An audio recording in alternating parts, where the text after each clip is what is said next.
think of it this way. So we just try to have that conversation in the moment of maybe when they're either complaining about the nurse they just talked to on the phone, or they're upset because somebody kind of came at them. And I always just try to talk through the situation to have them maybe rather than taking it personally, why don't we think about maybe where that came from? That person might have just gotten yelled at by a patient or by a physician. And now, it wasn't the nicest thing to you, but you can actually improve it by being nice on the phone. Without supplies, there's no surgery.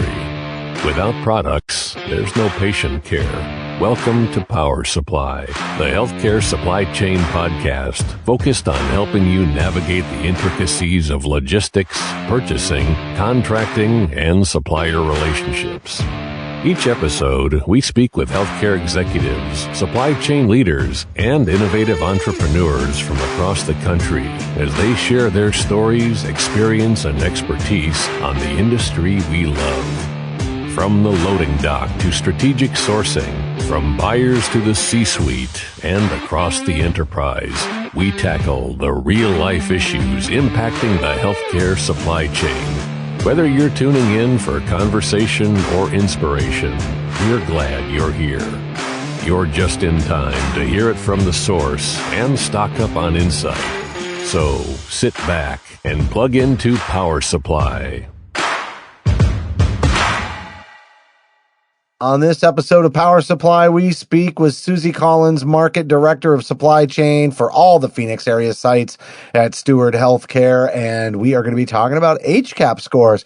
We'll even sprinkle in a little conversation about social media. Hayes, I'm excited. Suzi's going to be our very first ever two-time repeat guest here on Power Supply. Suzi's awesome. And to your point, she's going to talk about her utilization of social media in order to get to a younger demographic, including TikTok dances that all of her people are doing. So I can't wait to learn more about that. So she's going to be fun. All right. We're going to be right back after a short break. Wait for it. Suzi Collins coming up. Yes. Yes. Come on, Suzi. Come on, Suzi.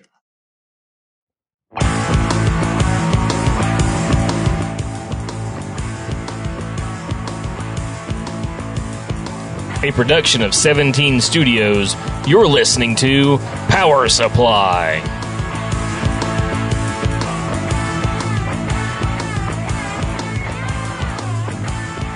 Joining us now is Suzi Collins, Market Director of Supply Chain for all Phoenix area sites at Steward Healthcare. Suzi, I think you're going to be our very first second appearance. We had you on about a year ago to talk about back orders, your back order process. And if anybody hasn't checked that episode out, they certainly can. Download our smartphone app because Suzi gave us bonus content. She actually mapped out that back order process, shared the document with us. You can go back and reference it. The other thing, Suzi, that I want to kind of talk about is all the work that you're doing to help us develop a culture in healthcare supply chain.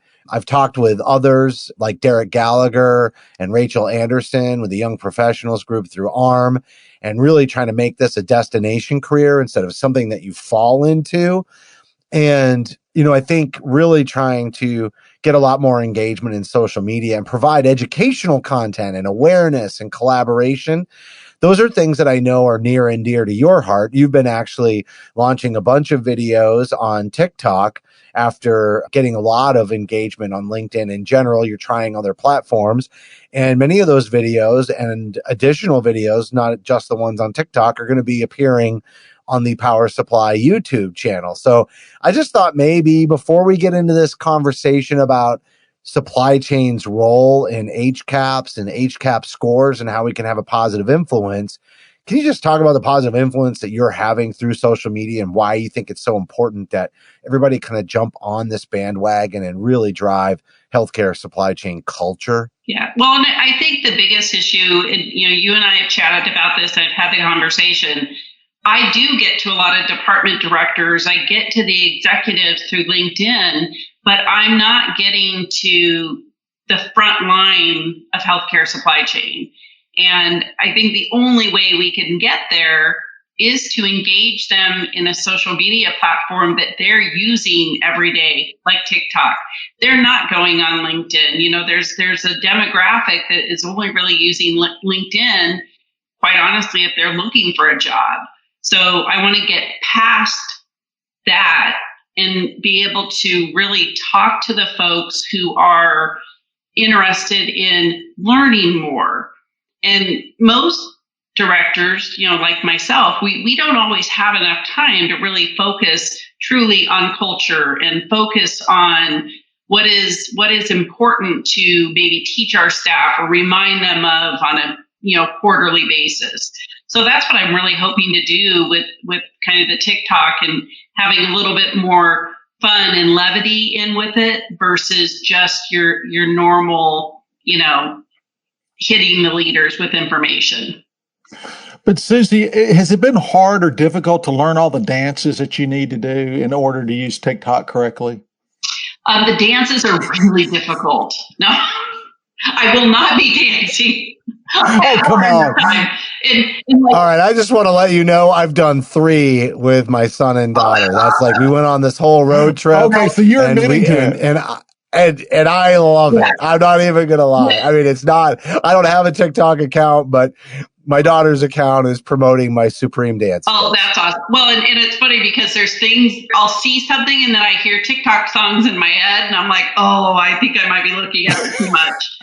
But it's hilarious. But there's also so much good stuff, right? And like I follow some other healthcare professionals, both in sterile processing land and OR nurses and ER nurses, to where they are sharing some really important content. And once you see it, right, once we develop it, and then once somebody sees it, it's going to show up, more things are going to show up in their feed. But exactly. It is very interesting. It helps me to feel like I'm making a difference. I'd have to say exactly what you said earlier about the younger generation not being on LinkedIn. Obviously, I've got 2 younger kids in their 20s. They could care less about LinkedIn, right? They don't understand. But to your point, if you're trying to get to, now my kids really aren't into TikTok. They're more in like Snapchat and other stuff, and Instagram. But the point is, it's a great medium to reach a different audience. And I applaud you for doing that. What's your handle there on TikTok? I'd be curious. It's Suzi Collins, CMRP. Very easy. That's great. Very I can't well wait to done. start watching you dance. That'll be great. Go. Well, and I'm intentionally using Suzi Does Supply Chain is kind of my tag so that I can, hopefully get more followers for that and just kind of have something simple. But yeah, it's just Suzi Collins, CMRP. I love it. I bet it's going to grow dramatically. I hope so. And I hope, like, I have a 24-year-old OR coordinator that I hired about 3 months ago. She's outstanding. I mean, she is not your normal 20-something. And I was talking to her about it and she goes, oh my God, I would totally watch that. That's awesome. And I'm like, do you want to do one with me? And she's like, yeah. So she's totally excited. But it just, I think we have to think outside of the box. And again, these are people who don't go to conferences. They don't get a chance to even sometimes attend the local shows, right? How do we get to them? How do we share information? And discover them, allow them to discover you, that it's a viable, great career. Exactly. I love it. I might have to start doing some dancing. Yeah. So it's a daunting job. So, creating this sense of pride and then also, really having some fun. That's what can really build a culture. Exactly. And I think that's what we're really trying to do, is to create a healthcare supply chain culture that's more than just, conferences and PowerPoint presentations, but it's the things of substance, like, be on the lookout. There's going to be a music CD coming out by Power Supply. Like, that's something we're going to do. So be ready for that. And it'll be fun. And we talked about it when we got together when you were in Phoenix, but we have to do it now, because right now we have more notoriety than we have ever had. Like, people actually know who we are now. We're not just those random people in the basement who's pushing around a cart with cardboard on it. We're so much more meaningful to every clinician who understands now that it's not just what I call PFM, pure frickin' magic. That's not how the supplies get there. There's a lot of effort behind it, right? Hashtag right there. I like that. Yeah, that's your new TikTok handle. Right, yeah. It should be Suzi Collins PFM. That's I'm calling it out right now. I like it. Awesome. But yeah, I think it's now is the best time that we could possibly be really, putting the spotlight on what we do in healthcare supply chain, from filling the bins to, purchasing. There's a whole demographic of people that we need to reach. We just got done interviewing a CEO and talking about, really the awareness of supply chain, like you said. So now we're there. We have to hold on to that. But I can also tell you that something that he said was, culture is king. And he talked a lot about, creating a culture, that would help sustain people instead of them burning out. And he said, even with the nurses, it's beyond burnout, it's injury at this point. And I think that holds true for supply chain too, because you just look at the back orders, which is what we had you on before, just trying to keep up with that. And then as you mentioned, trying to keep the clinicians moving as they're, going through that struggle with you. It puts a lot of pressure on supply chain. And so there's this whole other thing though, that we brought you on to talk about, which is HCAHPS scores. It's tied to the Affordable Care Act. I feel like it weaves its way into 3 out of every 4 episodes of conversation somehow. And I want to really kind of revisit that conversation you and I had, that conversation that you and I had in the Phoenix airport before I flew home from a conference, where over breakfast you were telling me that you felt like supply chain should and does play a big role in HCAHPS scores, even though they don't have necessarily direct contact with patients, that they can play a big part. And it's something that you feel really strongly about.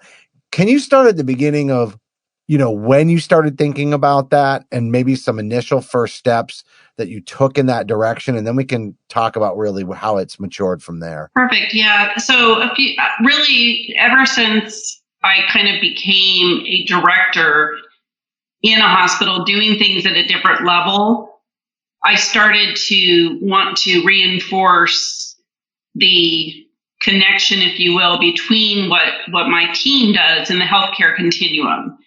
And, I'm a big reader of If Disney Ran Your Hospital. It's one of the first, healthcare books that I read.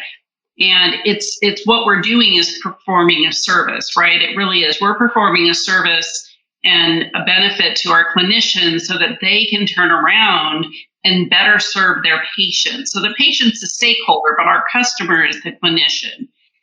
And so it's always been in the back of my mind. And, we were in a meeting and, we cover our HCAHPS scores every morning huddle of the leadership team. And I thought to myself, it's always so focused on what the nurses are doing and quite honestly, what EVS is doing. But we have a part in it too. So I broke down the questions and I created a presentation for my staff that was like, here's the question that the patient is getting asked. What if this scenario happened? Do you think that would impact the patient's perspective on their visit to the hospital? And my staff was like, yeah, like this is right. And then they came up with even more ideas on their own. So then I've done that presentation also at our local AMA chapter for ARM, and I plan on submitting it for next year. But everything we do, everything we touch, how we receive it, how we put it in the bin, how easy we make it for the clinician to access is going to improve that next moment. And one of my examples was, a lot of times there's, you have a floor and there's a supply room on each side, right? In each different corridor, if you will, of beds. But if the nurse goes in to get something and she knows it's empty, and then she has to trek all the way over to the other supply room, one, it's a longer amount of time that she's away from the patient. But the next time she needs that, she's already going to be in a mental state in that patient room of, I know we don't have it. I'm going to have to walk to that whole other room. What if that comes out with her communication to the patient? It matters what we do. It matters that we have the supplies there readily available for them to take care of patients day and night. And I think that as I made the analogy with the staff, they were it was meaningful to them, because I think they were so used to it being about nursing care that they weren't allowing their brains to think outside of the box, right? And I feel really good about it, because it really is what I believe at my core, but I think it's been well received out in the community as well. No, I was just going to add, Suzi, I'm really glad you brought up that point. I mean, that whole overlapping entity, I think we've all been in situations where we've come in and we've audited a facility or looked at a facility, and who's counting the min-max levels, who's counting the inventory controls, who's in charge of that. Sometimes nursing is really involved. Maybe it's an OptiFlex, maybe it's a scanner, and they're doing a lot of that. A lot of times I go, I don't know if nursing should be in supply chain, or if supply chain should be 100% doing it and just making sure it's good. But really, it's a mix. I really, really have had the conversations at the admin level, and I want to ask you about how have you seen this, is that integration and that opportunity to create the awareness of it is the transition. It shouldn't be nurses doing a lot of the inventories. They should be taking care of patients. But we still have to have that overlap. We still got to be able to communicate to each other, because I do agree with the psychological piece you just brought up that I think is most important. So what's your thoughts on the whole nursing and the supply chain? Who's doing the inventories? I'd like to talk a little deeper of that.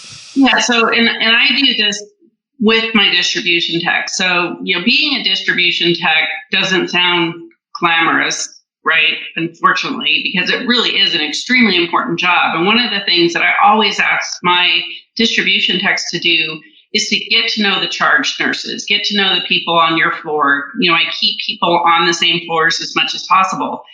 And let's just say they end up with a patient who's getting, bladder lavage, right? So now we know if that patient's up there, they're probably going to need extra 3,000 bags. So instead of waiting for the nurse to be like, oh no, there's no more 3,000 bags, let's have that conversation with the charge nurse, find out if there's anything special happening on the floor. Do they have any special patient needs? Have that conversation early, make sure that we can supply them with enough, even go as far as saying, how fast are you guys running it? How many bags are you going to need for the next 12-hour shift? Those types of questions, that puts us beyond just filling a bin. It is so much more than just filling a bin. Our staff doing that, it makes the nurses realize that they really are part of the healthcare continuum, and we are. And the difference is, if that nurse has to make the phone call, the phone rings a bunch, they answer, and they're just like, we just need it.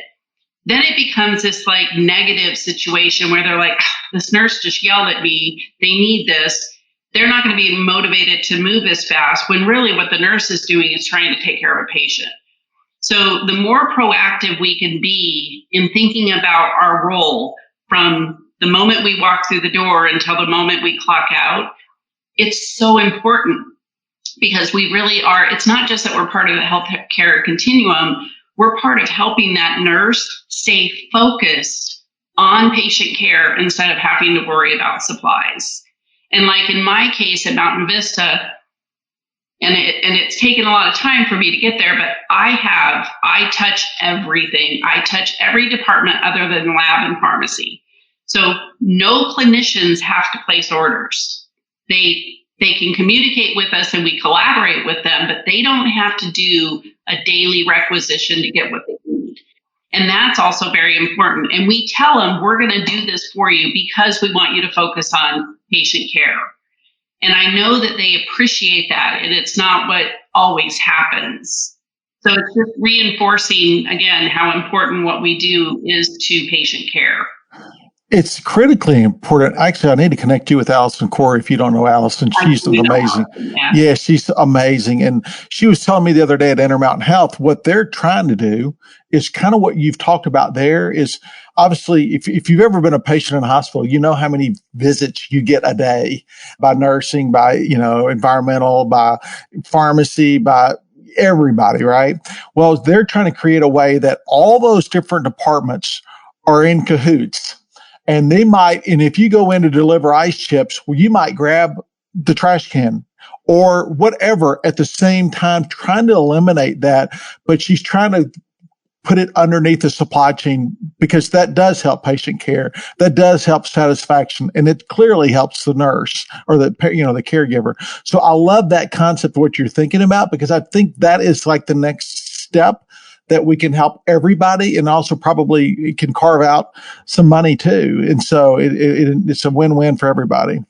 It definitely is. And again, I don't know if 3 years ago before COVID, quite honestly, if it would have been as well received.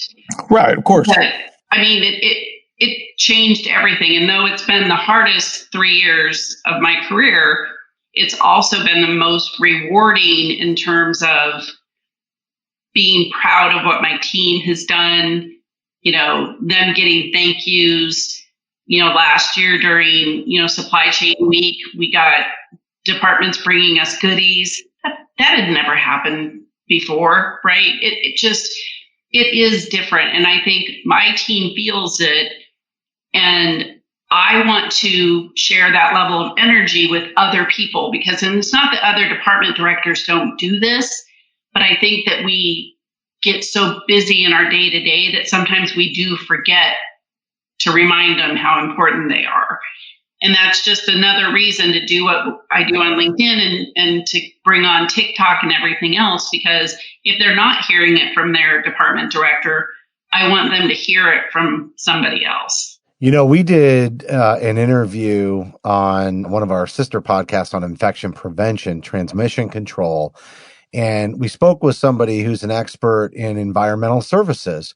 And he was speaking very similarly about the impact that environmental services has on the patient experience. And he said not only the cleanliness piece, which is obviously an important focus, but he said also just think about them being in every patient room throughout the day. And, just the interaction while they're there. And if they go into the room and act like the patient isn't there, and the patient's already kind of stuck in a bed in many cases, the human interaction, socialization's already reduced. If they go in and just kind of have their head down and whatever, like that even impacts the patient's experience. Or, maybe there's something that fell on the floor that's not really an EVS, kind of job, but just to pick it up and, make sure that environment of care still, is maintained when they're in the room. And that was a big part of it. And the truth is very much when we talk about the environment, supply chain's all over that building. Right. And so can you talk about that too? Because it's not like if you see something, and you hear this all the time from the top, right? But if you see garbage on the floor, right, you don't look at that and say, that's EVS's job. They'll come around and get it later. Right. Like you're all stewards, and maybe that's a pun, but you're all stewards of, the environment and how it appears to the public that come in and the patients and their families. Well, and there's two very specific questions on the HCAHPS survey that relate directly to EVS. So when I brought that, because we covered every question in the presentation, and I'm happy to send that presentation out to anybody who wants it. But when we cover the part about EVS, we're the ones that receive their supplies, and they get a lot of stuff, right? All their floor cleaning, all the mop pads, all that stuff. We're part of that. We supply them all the batteries for all of the hand sanitizers and the soap dispensers throughout the hospital. So if they're coming down and they're like, we need batteries, it's because they're trying to get batteries to make sure that a healthcare area is ready to sanitize before they go in a patient room, right? Their soap, we were ordering their soap, we were ordering the hand sanitizer. God knows we went through everything that happened when we couldn't get hand sanitizer, which was horrific, and coming up with all different kinds of processes, even getting to the point where we considered refilling, So I remind the team that even though there's questions specific to EVS, again, our hand is still in everything that they do as well. We literally touch everything that comes in the hospital. And I think that when you tell it that way and you talk about those things, those distribution techs and your receiving coordinators and those people who don't always get all the glory, they're like, I am important. What I do is important. And they begin to realize, again, this is a team thing. No one role is any more important than another role. We are definitely, it literally takes a village. How do you really make sure that that gets conveyed, from a culture? And I mean, I realize you make an effort, right? But how do you really recruit everybody on the team to make sure that attitude, like, not just that they're recognized, right? Like, they could be going through their daily lives and you could be the one that's recognizing them. But, I think one of the challenges in building culture is getting them to recognize each other and then getting them to recognize people outside of the department. And, those are the kind of the challenges. How do you recruit them, to just like make that go viral, in the sort of social media theme of the beginning of this podcast? Yeah. So shock therapy. No, it's hard because,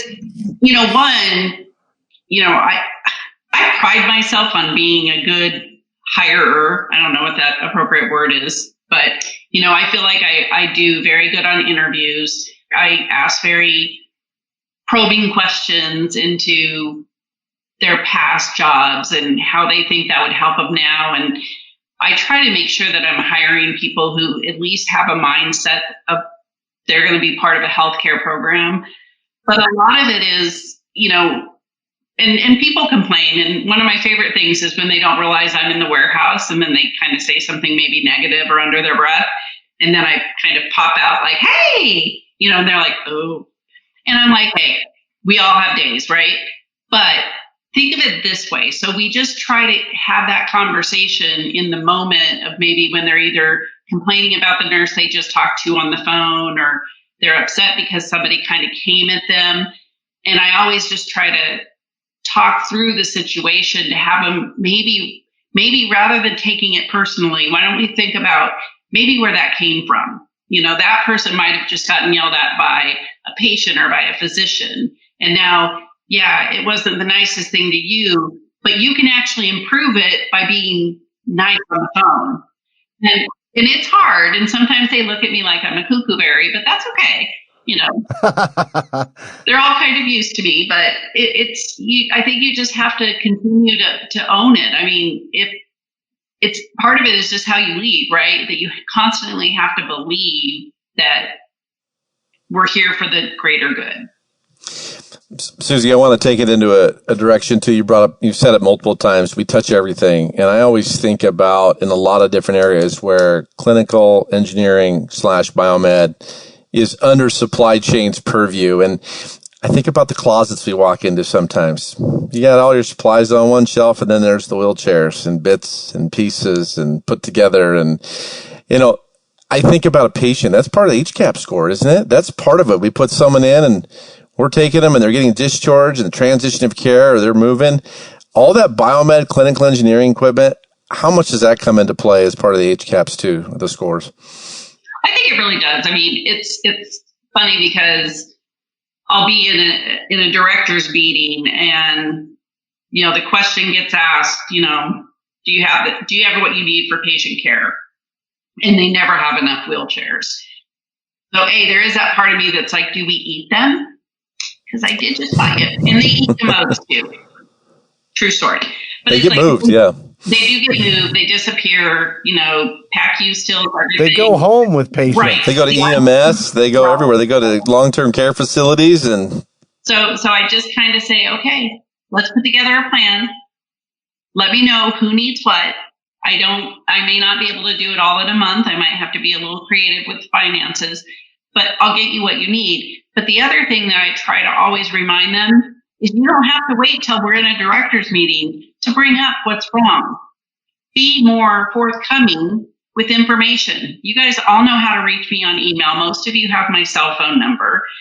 If something's wrong, let us know. So instead of waiting and feeling like you're not getting what you need, and then you bring it up in a meeting just because you're asked, when you see those things happen or you had to wait 30 minutes to get a wheelchair, bring it up in the moment. And I think that's one of the hardest things in healthcare is people just kind of hold on to either the resentment or they're like, I still don't have what I need. But they're not doing anything to proactively fix it. They're accepting it. And, complacency breeds complacency, right? So if they don't feel like they can fix it or they just accept that it's a bad situation, I think that's one of the hardest things that could make healthcare just more difficult on the clinicians and on the team members is they just don't feel like they can bring it up. And I try to encourage them, you can always email me, you can always text me, and I can help you. And again, I may not have an answer tomorrow, but give me a chance to start working on it instead of bringing it up in a meeting, and it makes it seem like, it's been a problem for so long and it hasn't been fixed. Does that make sense? And I think that's very prevalent in healthcare right now. Yeah. Just kind of as we wrap, it makes me think about how, we mentioned that CEO interview, but it's really very much what, on the same lines of what you said, like a lot of people are kind of putting their head down, trying to get through. If they raise an issue, they feel like they're just going to get more work and get dug in. And one of the things that, he kind of described to us was that they had, a situation where patients were canceling, weren't making it to their appointments. They're in a rural, setting. And everybody was like, well, we should, penalize this, we have to charge some sort of a fee for not showing up. And what he really said was what we need to do is figure out why they're not coming. And let's solve that problem. And I think that's, it's a good analogy for what you're saying there is the same deal. Like these things compound on each other. And if we think it's more work, you're right. It is. It's more work later. And if we have a better understanding of what's happening today, we can preempt some of those, large fundamental flaws that really cause us a great deal of trouble. Well, and we get frustrated at patients who wait too long to come in to the doctor, right? So they wait to come in, they wait to get tests, and then all of a sudden you're dealing with a higher medical problem, right? But it's kind of the same thing. They're not verbalizing something that's maybe bothering them when it's a smaller thing to fix. And then all of a sudden we're dealing with a much bigger issue, and maybe that same person is complaining to, 6 other people. So now you have all these people who are talking about, we never have a wheelchair when we need it. When that's what I call BS, business solvable, right? We can fix it. Business solvable. Hashtag BS. Hashtag BS. It's business solvable. So we can fix those things. We can't fix them if we don't know about them. That's the thing, Suzi. It's just like any relationship, right? If you don't address something when it happens, it boils up, right? I'm giving relationship advice here. My wife would love this. She would love this. Oh my gosh, she'd laugh me out of the place. But if you don't bring it up, it gets to be awful, right? And so they've got to know it's okay to bring up an issue in real time rather than wait and then just sit there and, whatever they do about it, they get upset about it. Yep. There has to be a better way to communicate those things. That's my relationship advice today. Thanks, Hayes. Yeah, I have to. Dear Hayes in a newspaper, exactly. Local newspaper to Nashville near you. Suzi, you did a great job, and you gave us 2 new acronyms today: right? PFM and BS. I love it. Yeah, PFM is one of my favorites. I can't even, and I will say I did steal that from somebody way back in my past, but I've never let it go. I like it. It's a good one. Keep it up, Suzi. With everything that you're doing on TikTok and all the things that you're sharing, best practices on social media, such as LinkedIn. If anybody isn't following you on LinkedIn, certainly encourage them to find you and reach out. Listen to your prior episode as well on back orders. And again, if you download the smartphone app, you'll find the bonus content, which is the back order process that Suzi shared with us. Hard to believe it's been a year, but really have enjoyed the collaboration. I know, right? You said it was going to be over, and here we are a year later, we're still doing it. Yeah, didn't Suzi say back orders to be non-existent? I think I'm just kidding, Suzi. We only hear what we want to hear. That's right. That's right. Actually, say. Well, you did a great job. Thanks so much for coming on. You guys are doing wonderful things too. I look forward to partnering more and just doing the best we can to just bring more awareness to how important supply chain is and materials and logistics. Amen to that. Hashtag BS.